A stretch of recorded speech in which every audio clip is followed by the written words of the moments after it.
തലച്ചോറിനെക്കുറിച്ചുള്ള പഠനം ഫ്രിനോളജി. തലയോട്ടിയെക്കുറിച്ചുള്ള പഠനം ക്രനിയോളജി. തലയോട്ടിയുടെ കട്ടിയുള്ള ചർമ്മം സ്കാൽപ്പ്. തലച്ചോറിനെ സംരക്ഷിക്കുന്ന അസ്ഥിപേടകം കപാലം. കപാലത്തിലെ അസ്ഥികളുടെ എണ്ണം 8. മസ്തിഷ്കവും സുഷുമ്നയും ചേർന്ന നാഡീവ്യവസ്ഥ കേന്ദ്ര നാഡീവ്യവസ്ഥ. നാഡീവ്യവസ്ഥയുടെ കേന്ദ്രം മസ്തിഷ്കം. നാഡീവ്യവസ്ഥയിൽ ഏറ്റവും കൂടുതൽ ന്യൂറോണുകളുള്ള ഭാഗം മസ്തിഷ്കം. മസ്തിഷ്കത്തിൻ്റെ ഭാരം 1400 ഗ്രാം. മസ്തിഷ്കത്തെ സംരക്ഷിക്കുന്ന ദ്രവം സെറിബ്രോസ്പൈനൽ ദ്രവം.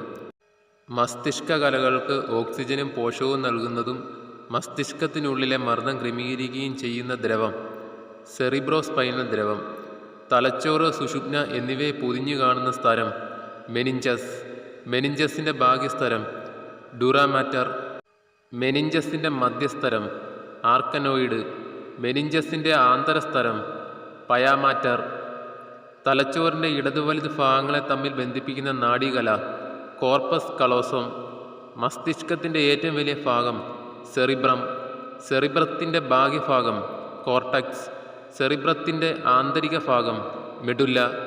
ജ്ഞാനേന്ദ്രിയങ്ങളുമായി ബന്ധപ്പെട്ട തലച്ചോറിൻ്റെ ഭാഗം സെറിബ്രം.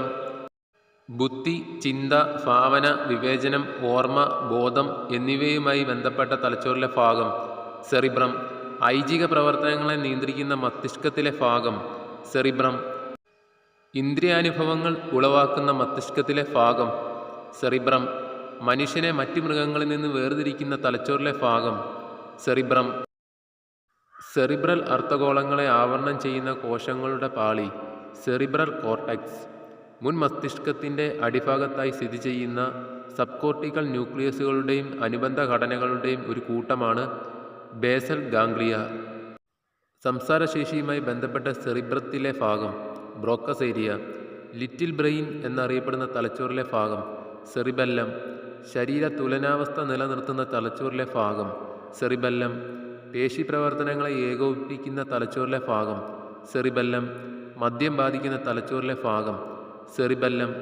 സെറിബ്രത്തിൻ്റെ തൊട്ട് താഴെയായി കാണുന്ന തലച്ചോറിലെ ഭാഗം തലാമസ്. മനുഷ്യ ശരീരത്തിലെ റിലാക്സേഷൻ എന്നറിയപ്പെടുന്ന ഭാഗം തലാമസ്. വേദന സംഹാരികൾ പ്രവർത്തിക്കുന്ന തലച്ചോറിലെ ഭാഗം തലാമസ്. നിദ്രാവേളകളിൽ സെറിബ്രത്തിലേക്കുള്ള ആവേഗങ്ങളെ തടയുന്ന ഭാഗം തലാമസ്. ശരീരത്തിലെ ജലത്തിൻ്റെ അളവ് നിയന്ത്രിക്കുന്ന തലച്ചോറിലെ ഭാഗം ഹൈപ്പോ തലാമസ്. ആന്തര സമസ്ഥിതി പരിപാലനത്തിന് സഹായിക്കുന്ന മസ്തിഷ്കത്തിലെ പ്രധാന ഭാഗം ഹൈപ്പോ തലാമസ്. ഹൈപ്പോ തലാമസ് പുറപ്പെടുവിക്കുന്ന ഹോർമോണുകൾ ഓക്സിറ്റോസിൻ, വാസോപ്രസിൻ. സുഷുമ്നയുമായി ബന്ധപ്പെട്ട തലച്ചോറിലെ ഭാഗം മെഡുല്ല ഒബ്ലാങ്കേറ്റ. ഹൃദയസ്പന്ദനം, ശ്വസനം തുടങ്ങിയ അനൈച്ഛിക പ്രവർത്തനങ്ങളെ നിയന്ത്രിക്കുന്ന തലച്ചോറിലെ ഭാഗം മെഡുല്ല ഒബ്ലാങ്കേറ്റ. തലച്ചോറിലെ ന്യൂറോണുകളുടെ നാശം സംഭവിക്കുന്നത് മൂലം ഉണ്ടാകുന്ന അസാധാരണമായ ഓർമ്മക്കുറവ് അൽഷിമേഴ്സ്. ന്യൂറോണുകളുടെ നാശം സംഭവിക്കുന്നത് മൂലം പേശി പ്രവർത്തനങ്ങളെ ഏകോപിപ്പിക്കാൻ സാധിക്കാത്ത അവസ്ഥ പാർക്കിൻസൺസ് ഡിസീസ്. മസ്തിഷ്കത്തിലേക്ക് രക്തം വിതരണം ചെയ്യുന്ന ധമനികളിൽ രക്തം കട്ടപിടിക്കുന്ന രോഗാവസ്ഥ സെറിബ്രൽ ത്രോംബോസിസ്. മസ്തിഷ്കത്തിലേക്കുള്ള രക്തക്കുഴലുകൾ പൊട്ടുന്നതിൻ്റെ ഫലമായി ഉണ്ടാകുന്ന രക്തപ്രവാഹം സെറിബ്രൽ ഹെമറേജ്. മസ്തിഷ്കത്തിലെ സ്ഥലപാളിയായ മെനിഞ്ചൈസിനുണ്ടാകുന്ന അണുബാധ മെനിഞ്ചൈറ്റിസ്. അക്ഷരങ്ങളെ തിരിച്ചറിയാൻ സാധിക്കാത്ത രോഗാവസ്ഥ ഡിസ്ലെക്സിയ. മുഖങ്ങളെ തിരിച്ചറിയാൻ സാധിക്കാത്ത രോഗാവസ്ഥ പ്രോസോപാഗ്നോസിയ. ശരീരത്തിന് മൊത്തമായോ ഭാഗികമായോ ചലനശേഷി നഷ്ടപ്പെടുന്ന അവസ്ഥ പരാലിസിസ്, തളർവാദം.